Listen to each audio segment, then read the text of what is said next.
Hello, welcome back. This is day 5 of Financial Awareness Challenge and series of health insurance and continuation of maternity health insurance part 2. Specific ಆಗಿ ಇದರಲ್ಲಿ ಏನೇನು cover ಆಗುತ್ತೆ ಅಂತ ನೋಡ್ತಾ ಹೋಗೋಣ.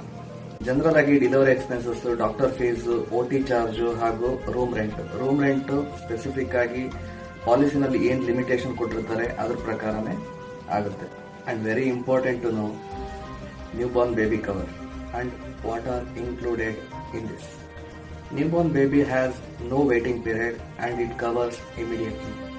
For example, ಯಾವ ತರ issues ಕವರ್ ಆಗುತ್ತೆ ನ್ಯೂಬೋರ್ನ್ ಬೇಬಿಗೆ ಅನ್ನೋದು jaundice and lungs infection, blood infection, brain damage, ICU and surgery if needed and premature and breathing problem also. ಇಲ್ಲಿ ತನಕ ಏನೇನು ಕವರ್ ಆಗುತ್ತೆ ಅಂತ ನೋಡಿದ್ವಿ. ನೆಕ್ಸ್ಟ್ ಹೇಗೆ ಕವರ್ ಆಗುತ್ತೆ ಅಂತ ನೋಡೋಣ. Think your policy some insured is 10 lakh, but ನಿಮಗೆ ಮೆಟರ್ನಿಟಿಗೆ ಕವರ್ ಆಗೋದು 50 to 1 lakh ಮಾತ್ರ. ಇದನ್ನ ಸಬ್ ಲಿಮಿಟ್ ಅಂತ ಕರಿತೀವಿ. ಹೊಸದಾಗಿ ಮದುವೆ ಆಗಿರೋರಿಗೆ ಹಾಗೂ ಬೇಬಿ ಪ್ಲಾನ್ ಮಾಡ್ತಿರೋಂಥವರಿಗೆ I congratulate you and I wish you the best. ನಿಮ್ಮ ಫ್ರೆಂಡ್ಸ್ ಗ್ರೂಪ್ ಅಲ್ಲಿ ಹೊಸದಾಗಿ ಮದುವೆ ಆಗಿರೋರಿಗೆ ಈ ವಿಡಿಯೋನ ಶೇರ್ ಮಾಡಿ. ನಿಮಗೇನಾದ್ರೂ ಈ ವಿಡಿಯೋ ಇನ್ಫಾರ್ಮೇಟಿವ್ ಅಂತ ಅನ್ಸಿದ್ರೆ.